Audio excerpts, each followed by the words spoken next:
the boundaries of human capacity, of human survival, was different than what the literature said, that the human body could survive if we did the right thing to them at the right time and was able to keep at least a little bit of blood supply going during that hour with chest compressions. And so this was a paradigm shift. And we realized that there was a whole new opportunity of patients that if we could get them on in an hour on this pump, that we could have significant survival benefit.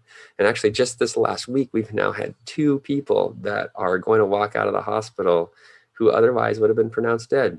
Hi folks, I'm Dan Dworkis, and this is the Emergency Mind podcast, a place where we bring together lessons from the emergency department and beyond about performance when it matters the most and applying knowledge under pressure. It's hard to believe, but this is actually our 40th episode. So first off, thank you. Thank you for listening, thank you for your support, and thank you for helping us make this podcast what it is.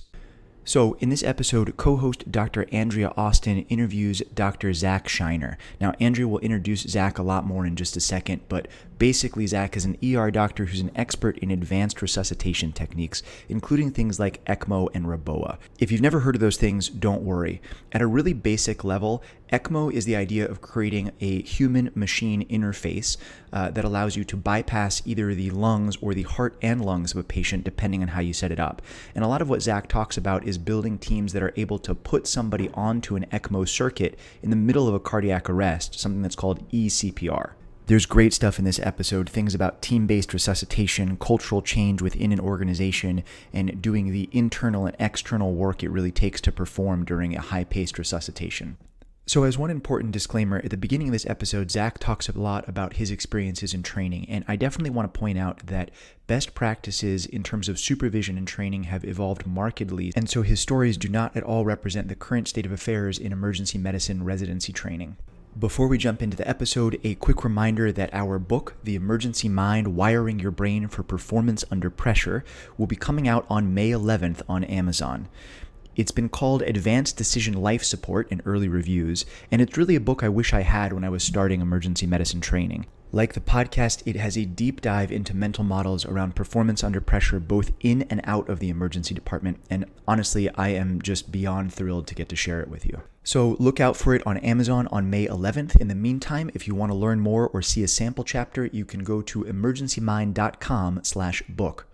Okay, all that said, let's jump into this awesome episode. I hope you enjoy. It's my pleasure today to have Dr. Zack Shinar, who is the chair of emergency medicine at Sharp Memorial Hospital in San Diego, California. He has helped pioneer extracorporeal cardiopulmonary resuscitation for patients in cardiac arrest. He has published extensively in the field of resuscitation, and he is a co-editor of the upcoming Extracorporeal Life Support Organization ECPR textbook. His recent paper in the Journal of Emergency Medicine has given credence to emergency physician-initiated ECMO. He hosts the EDECMO podcast, co-chairs the Emergency ECMO program, and directs ECMO REBOA conference Reanimate, and speaks around the world on the subject. Welcome to the show. Hey, thanks, Andrea. Great to be here. So our audience is a mix of medical and non-medical people. So if you heard a lot of abbreviations in that opening, rest assured we're going to get into some of the details on it. But what I'd like to start with is your origin story. How did you end up being an emergency medicine physician, and really the special type of emergency physician that you are doing all these advanced resuscitation techniques? Yeah, so that's a long story. And I think that along the way, there's so many pieces in there that contributed to where I am now, and particularly in, I think, the interest of this podcast, where you start thinking about how does your mind work? How do you get to a place where you can be under these high pressure situations and maybe thrive in them? So my story starts, I guess, when we start saying, after we get into medical school, I really thought I was going to be an orthopedic surgeon, did a lot to put myself in a position to do that. And then did my first rotation in the emergency department at LA County Hospital at USC. And it was just a total game changer. I just felt like this was where I was supposed to be. And I'm so happy that I ended up changing everything in my 4th year of medical school and switched into emergency medicine. and went from there back, stayed at residency there, and now I'm in an emergency position down in San Diego. So, when in your training did you start explicitly working on the mental aspects of your performance? Mm. So I think this is something that you gather as you're growing up. I mean, this is not something that starts in medical school. This whole concept of pressure and being in a situation is developed over years of having exposure to this and in ways to experiment and ways to fail, because you really need to be able to be in those high pressure situations and understand where your limitations are, understand where you thrive, and to be comfortable in them. So I think for me, a lot of this involved sports. It involved maybe public speaking opportunities, places where a lot of focus is directed on you as an individual, and where you get to either shine or fail. But the focus is sort of in this high pressure area. Do you make decisions well, and can you become comfortable in that arena? And so for me, that was in football, probably in particular, which I played a few years in college on a very JV level team. But that was one of those places where you develop that concept of needing to have a team, having a lot of focus on an individual, and then also having the ability to perform, to be able to say, I'm in this situation that I could potentially do good or bad, but I need to step up to the plate and push the limits and make sure that I make good decisions. So for me, I think it's a long thing. I think this is for almost all of emergency physicians. This is a place where you develop the skills of being in a high pressure situation over years of having exposure to in various realms, whether that's sports or performing music. That's really interesting. I'm thinking back to my own residency, and I don't remember a lot of conversation about how to handle nerves or feeling even fearful about what was going to happen in a case. It was kind of like, well, you just keep doing it. And then one day, you're going to be able to ride that bicycle.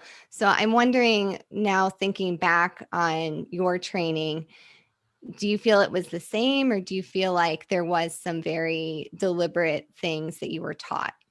Mm, that's a great question. I think at LA County, you were thrown into the fire. And I think it's probably changed over the years, but particularly when I was in residency there, I mean, there was not a lot of oversight. There were not a lot of attendings around of trained physicians, people that are out of residency that have completed everything.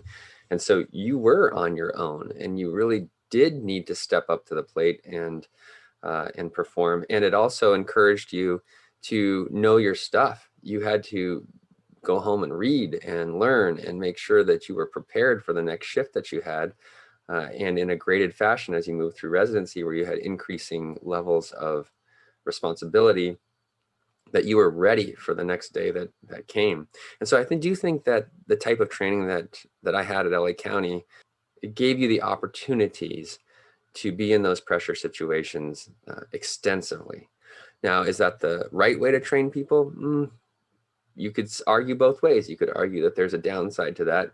And in some ways, performing a musical instrument in front of a lot of people or performing a sport in front of a lot of people, the consequences are relatively small compared to the consequences of performing badly in the emergency department. There should be some level of autonomy, but also some level of oversight. I think LA County did provide, though, a unique opportunity to really own your own pressure situations, to be able to get comfortable with them just because they were so common.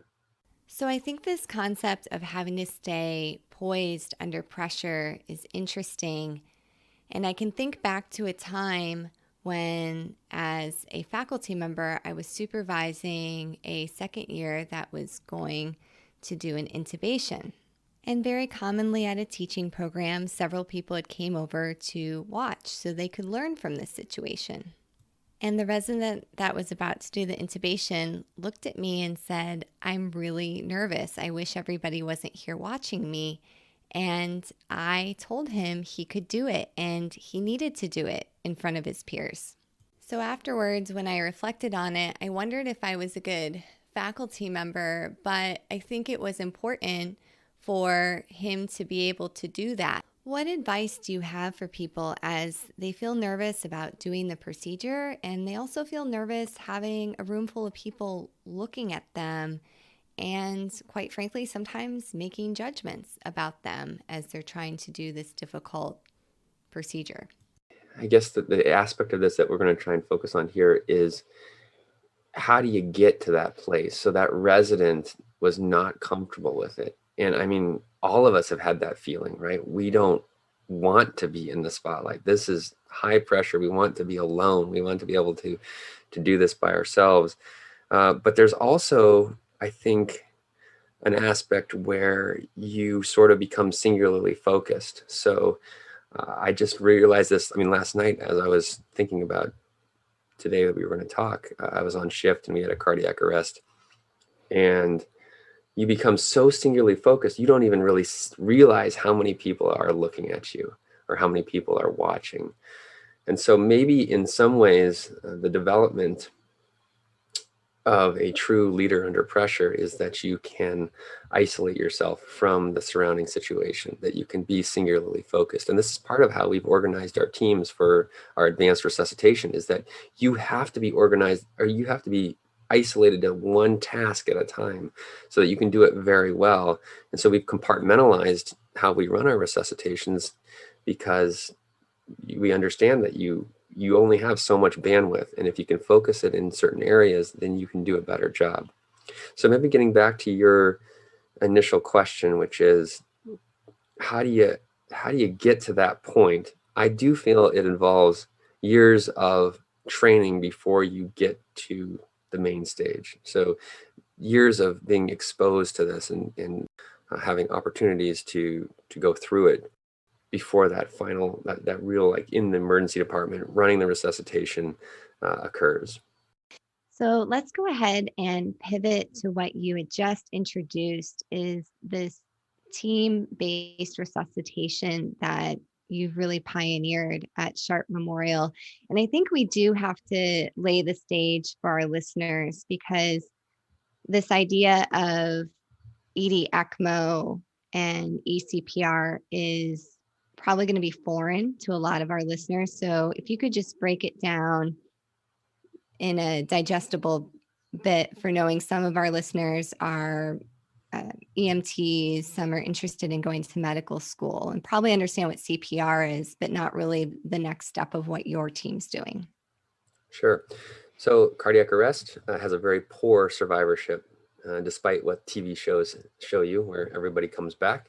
About 8% of people survive from out of hospital cardiac arrest. So very, very low percentage. And a lot of those are because you got an AED, you got hooked them up to a defibrillator and you shocked them and got them back. So it's a really small percentage of people that actually survive neurologically intact from cardiac arrest, meaning that your heart stopped, you stopped breathing, you are truly dead at that point. We felt that we could do this better. And the way that we started to do this about 10 years ago was we use a machine that can artificially pump the blood through your body. So we put in some tubes into your groin that access the big veins and arteries.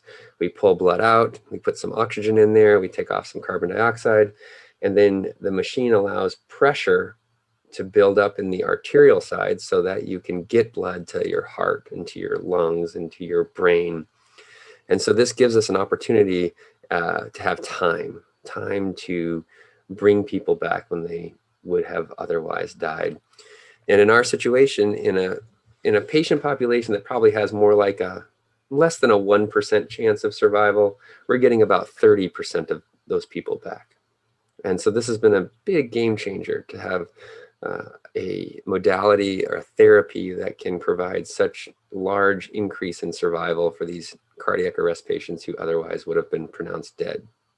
Wow. I'm just sitting here trying to process those numbers, and to a lay person they might be saying 30%. Really, that's it? Because on TV, like you said, it's oftentimes greater than 50%. So just to really reiterate that point, this is such a game changer, because the patients that you guys are bringing back had, what you're saying, less than a 1% chance in many of these cases. So this is really phenomenal, game-changing work. So let's even take a step back. How did you get people in your hospital system to even consider this? Because this is something that requires financial resources, human resources, and it's different. I mean, the House of Medicine is not always really receptive to something this novel.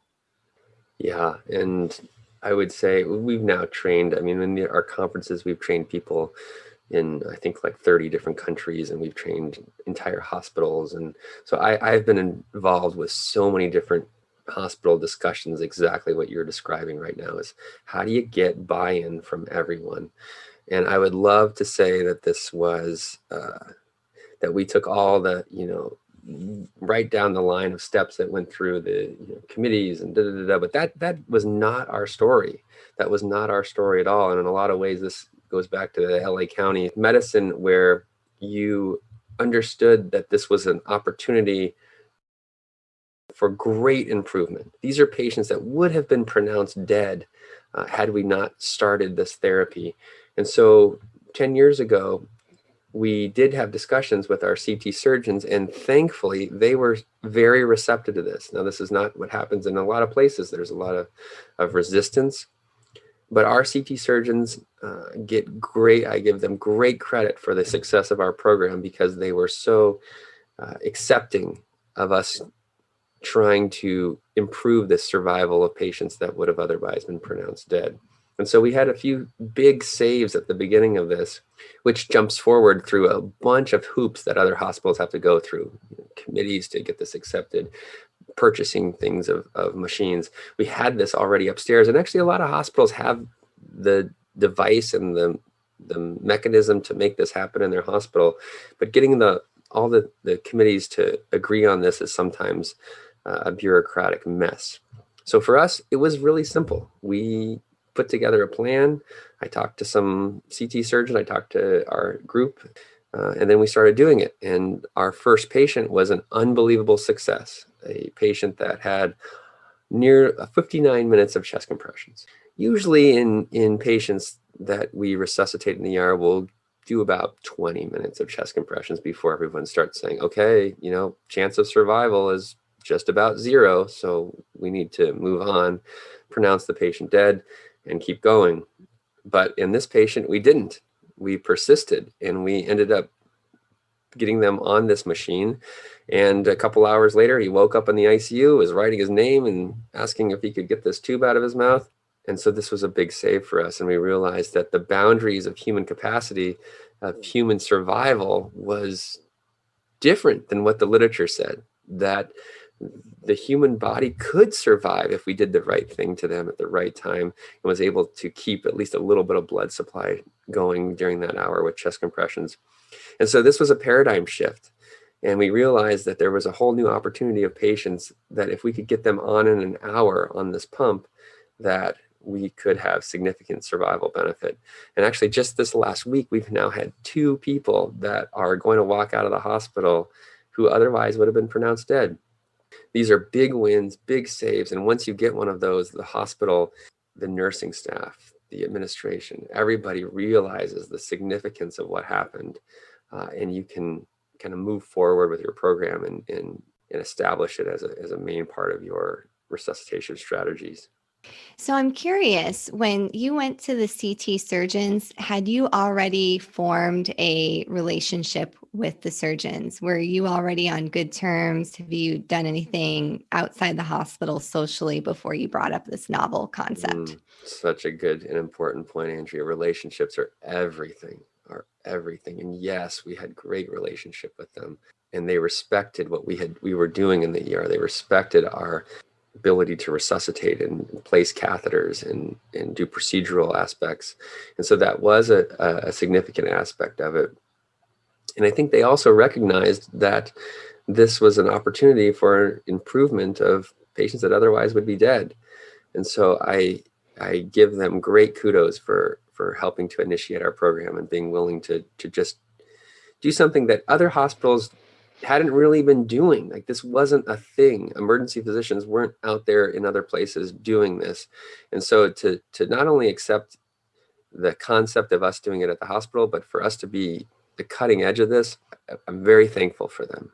I think this is such an important point to drive home because our performance in medicine is based on teams. So, what you're describing for EDECMO really requires collaboration. And there's a great paper I'll put in the show notes that actually defines what collaboration is based on. And it's based on trust and respect.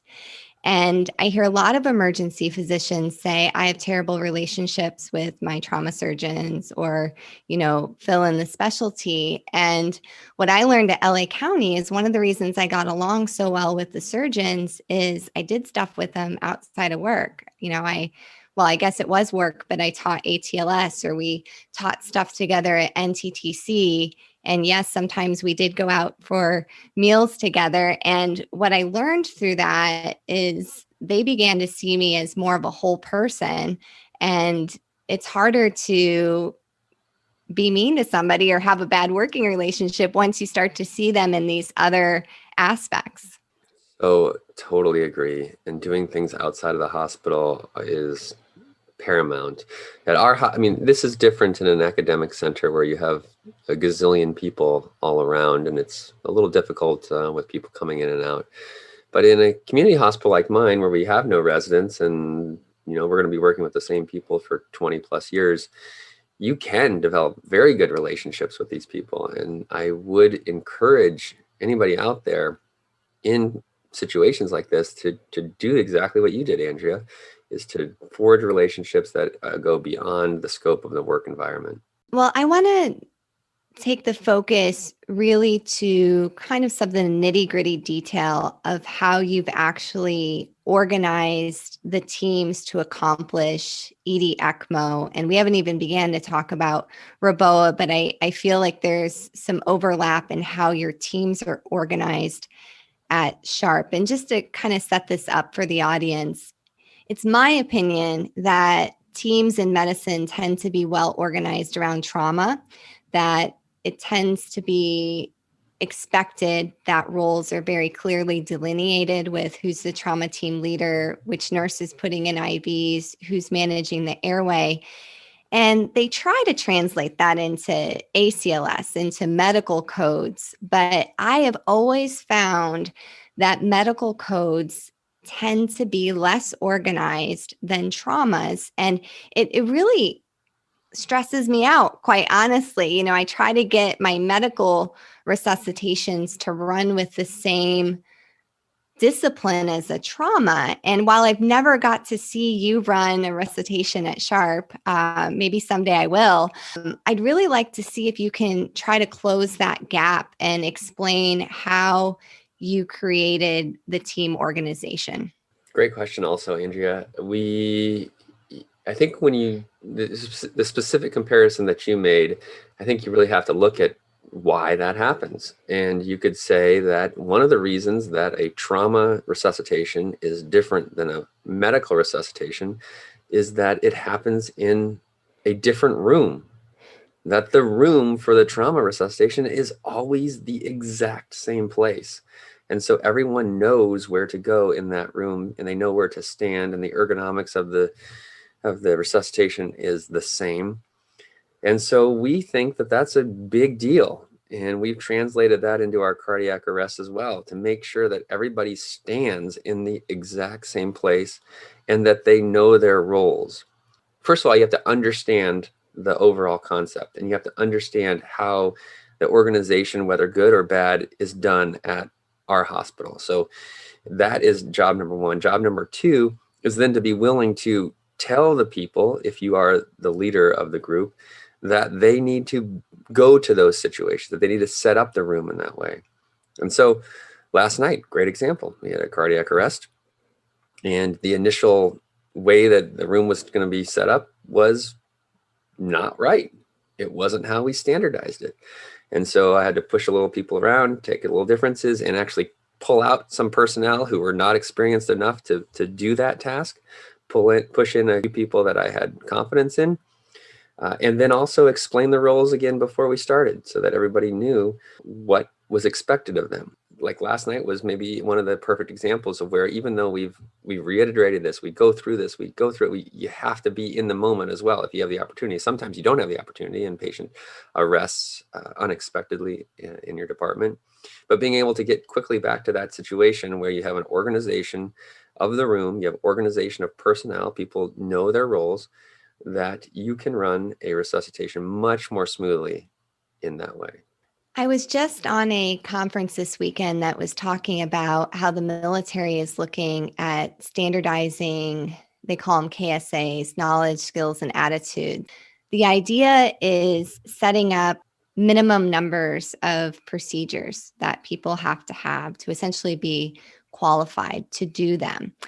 And I'm wondering, is that something that you know about your team members? Like, is it transparent how many cases a nurse has been involved in? Or is it just more of a sense? Like, I have a sense that this person is experienced and ready for this, or is there actually data to drive that decision? You have a different situation at LA County, or people who are in an academic center where there are so many different personnel coming in and out. At my hospital, I know everyone. I know what their experience is, and I've worked with them. And so and they're also, we work with them at our conferences. So we know how much experience they have in training for this.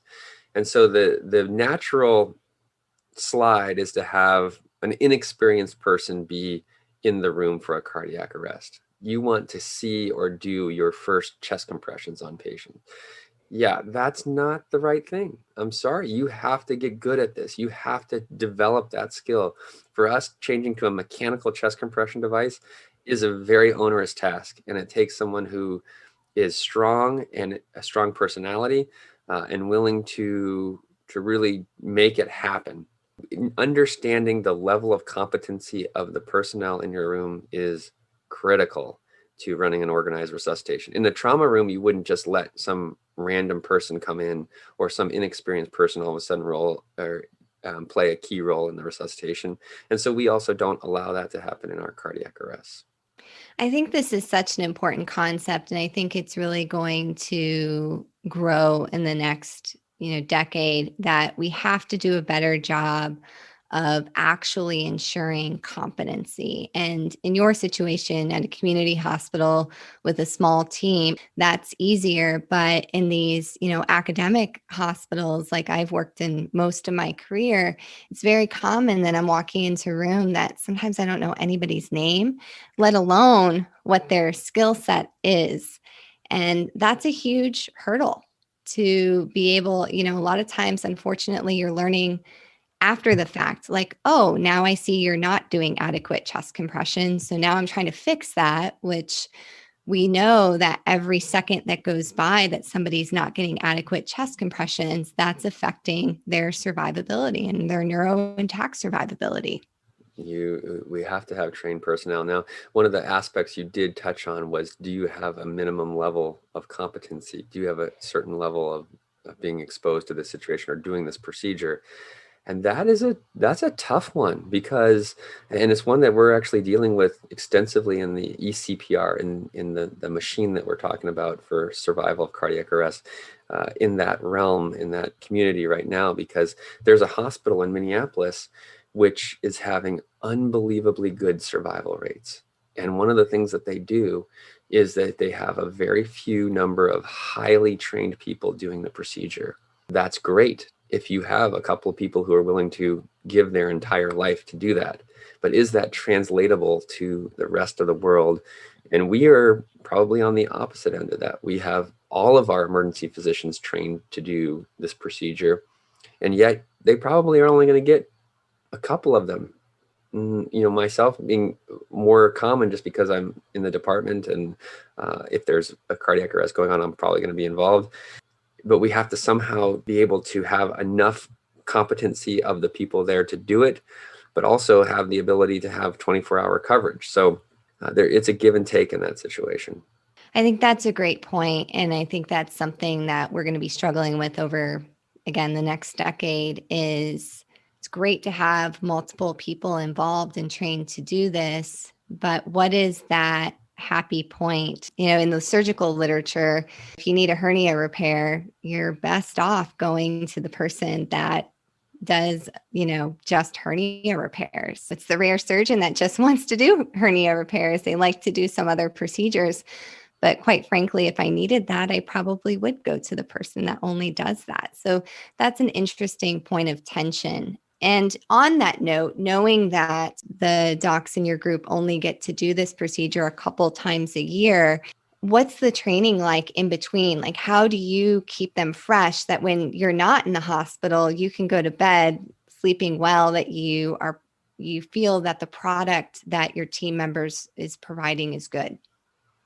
Yeah, emergency medicine is the tip of the spear for that question, right? Because you could say cardiac arrest, but then you could also say lateral canthotomy. You could say thoracotomy. So do you train someone how to cut open ribs? Do you train somebody how to pop out an eyeball if it's under too much pressure? Like, there are a million different procedures, not a million, but there are a lot of procedures that you would need to stay competent on. There's not an easy answer. It would be great to say that ER docs should continuously 24 hours a day train on all these procedures and have exposure to them, so that if they ever had to do one, the last one that they practiced on was, a day before, but that's just not realistic. And so we do have to have some compromise in that situation. For us, our ER docs get a lot of exposure and training simply because we do these conferences so commonly, and we talk about it almost nonstop, to the point of maybe nausea by some of our group members. But other places, you have to decide on what the appropriate thing is. So if you only get 70 cardiac arrests at your hospital per year and you have 40 docs, well, that means you're going to get about one cardiac arrest a year. So it is a difficult situation, and there's no perfect answer to it. My approach is trying to always stay humble and know your limits. And fortunately, for a lot of the procedures that you're talking about, even a lateral canthotomy, while it's extremely time sensitive, there's at least 1 minute that you can go back to your desk. And if you need to open your phone and watch a YouTube video really quickly, and that might sound odd to some of our audience members, but I would rather have the physician that is like, wow, it's been 5 years since I've done a lateral canthotomy. I'm going to go back to my desk for a second and refresh myself. That's what's right for the patient. Absolutely. Doing what's right for the patient is always our goal. And cardiac arrest, you don't really have time to go and read the book while you're doing active chest compressions. But agreed, each procedure has some time sensitivity where you can refresh your mind on how to do it, even if you haven't done it in a few years. So one of the things that's always struck me about you is you radiate this optimism.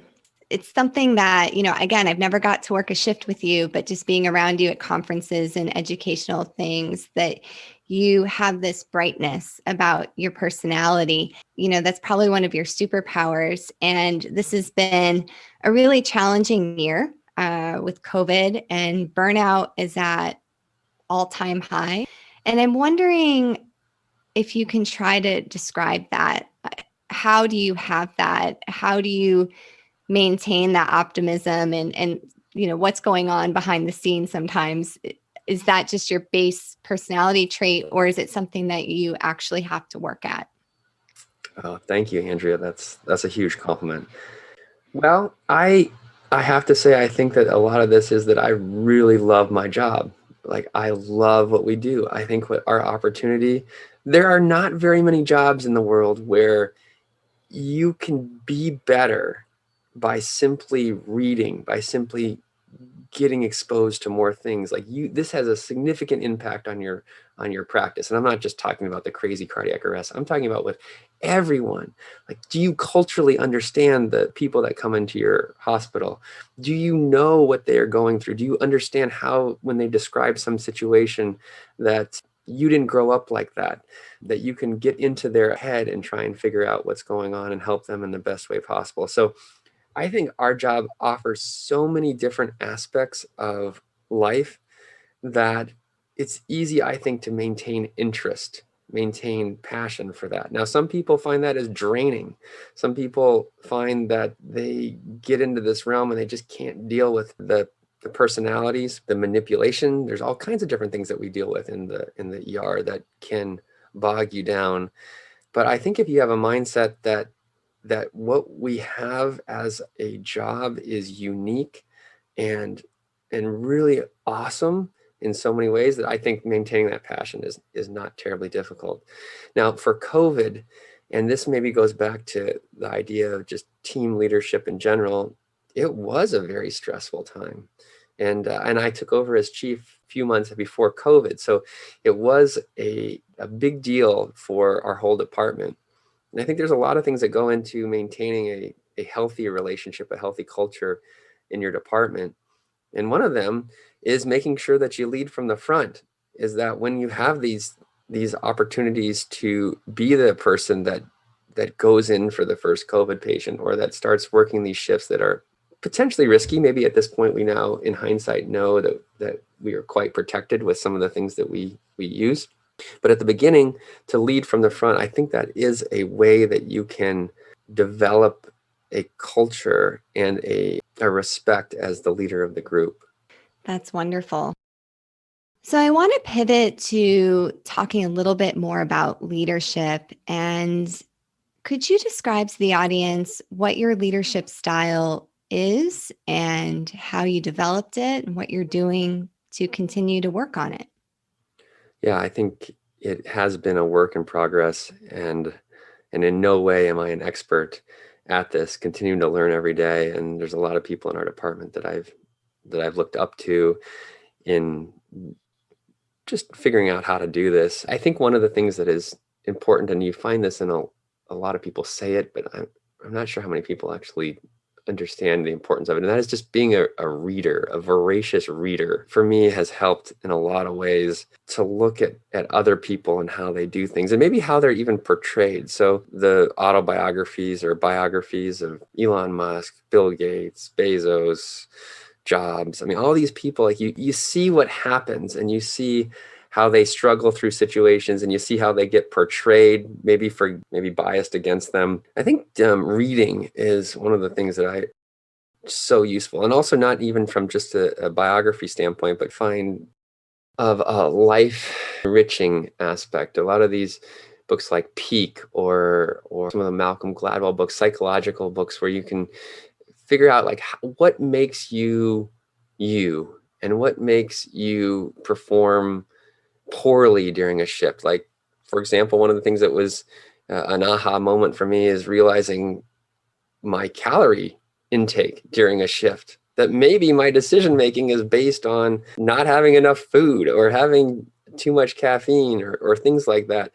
So I do think that our working in the department, as well as just leadership things overall, can be improved by looking at all aspects of your life and looking at other people and how they have gone into opportunities or decision making and either done well or failed miserably.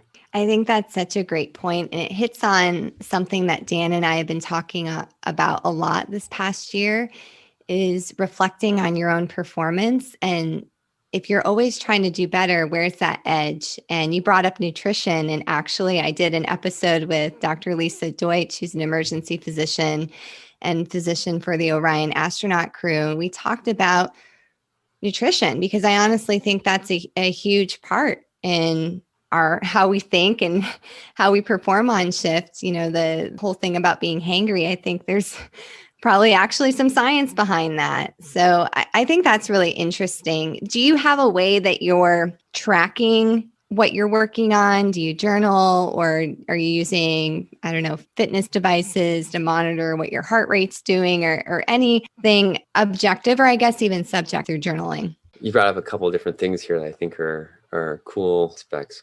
And one of the things that I just thought about was also the impact of the previous patient you saw to your current decision making. And like, if there's a stressful patient that goes on, I go into the next room and I realize I haven't heard a single thing that the patient said to me. Sometimes you use the word pivot, but sometimes I'll pivot away from that and be like, no, can you just tell me again about that? Realizing that I need them to actually tell their entire history again. And so one of the things I think is just looking at all the external environmental things that are involved with that current decision making. So in the ER, that may be a patient. External to it, it might be, broader decisions within the hospital or broader decisions in life. How is your mental standing at that point? Are you stressed out? Are you anxious about the previous person that you just saw or interacted with? It's hard to quantify that, but I think we can all recognize that our decision making goes down significantly when we've been affected by a recent psychosocial stressor. So that's one aspect of it. I think as far as you got back to the mindfulness aspect and how do you reflect, I do think that is critical to your success. I have taken on, like endurance athletic stuff to clear my mind. And I think that is very useful for me. I think mindfulness is just a time to be quiet at some point is useful in the way of clearing your mind. But also I think that we underutilize quiet time to reflect on the course of your life. So what are you putting your energy into? So many times we are putting energy into things that maybe aren't even our goals, or maybe not even that fulfilling for us, or even, we think from a selfish standpoint about fulfillment, but also are they enriching the world? And so that quiet time where you can look at your own life and say, you know what, at this point, maybe I do take on this project, not because it's monetarily beneficial, or maybe not because it's going to enrich my career, but that it is a fulfilling thing for the world or fulfilling thing in your own mind. I think that time to reflect in any given day or any given week about the course of your life, I think that helps with your mental health tremendously. I just want to ask a quick follow-up to that. When you have that moment on shift where you're like, wow, that interaction with that person was so draining. I think what I struggled with during residency is it was always like, just go faster, keep pushing, like whatever that situation was. If you just keep moving, somehow that's the right answer. Where the longer I do this, I'm like, that's actually not the right answer, because of exactly that dynamic that you're saying, that you're still carrying it with you. So is there a word or like some physical thing you do to kind of like snap yourself back into it? Yeah, I think the aha moment for me on that one was I read one of these, Malcolm Gladwell-esque books that talked about the impact of psychosocial stressors on decision making. I think we've all heard the one about court cases and how if you're right before lunch, you have a certain verdict versus right after lunch. That just hit home. And I said, wow, I just need to recognize it. So recognizing it, I think, is the first issue. The second issue is, how do you get out of that? How do you get out of that mental anguish that you're in from the previous person? And for me, that means that you really do have to step away. You can't just keep pushing on. You need to go, and that might involve food, that might involve sugar, that might involve caffeine, that might involve just going and taking 5 minutes and sitting alone in a place that's quiet. But some way to get yourself out of that situation, recognize it for what it is, whether good or bad, or maybe inappropriate.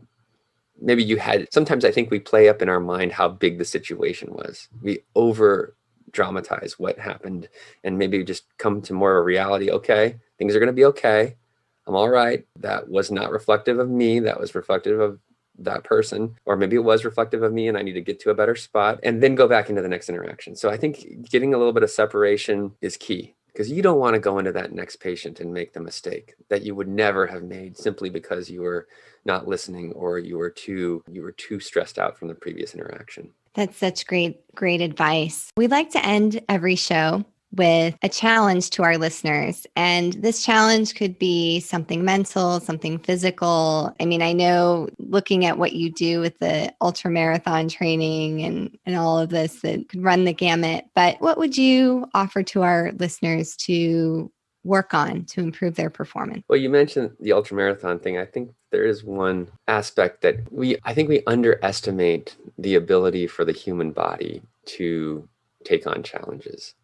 So there's fear, right? Fear is a good thing in some ways. You want to allow it to direct your life. You want it to be a good source of deciding what to do and not to do. But sometimes fear is irrational, and your willingness to take on the next challenge is thwarted because of something that you felt was either too scary or too big of a task, or not, you weren't able to do it. And so maybe even a slightly variation on that is that sometimes fear is rational and good, and yet you still need to push on. Like, you still need to get over that initial hump to get to the place where you have done something that you never thought you could do before. So ECMO is a great example of that, where people were all saying, you guys can't do that. Like, that really is not possible. ER physicians should not be doing this. And yet, and in a lot of ways, I was like, yeah, you're right, we shouldn't be doing this. But to have the ability to kind of push past that initial aspect and say, no, I think I'm scared in this situation, but I think that if we push on, that we could have a tremendous success. And so in a lot of ways, life should be perpetual yeses. When opportunities come your way, that you have to really decide to say no to something. And so I think if my challenge is how you phrased it, a challenge to the listener would be that in your life, you say yes.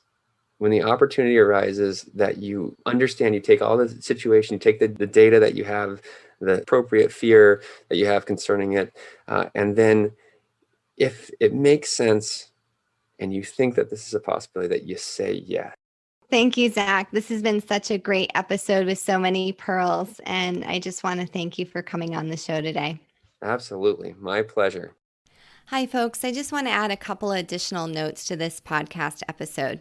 During this episode, we talked about residents having a lot of autonomy when working at a county hospital. The supervision that residents receive in the modern era today is much improved from years past, and there is appropriate oversight and graded responsibility. During this episode, we also discussed some really interesting concepts of EDECMO, and I also mentioned REBOA, which is something we didn't even really get a chance to talk about today.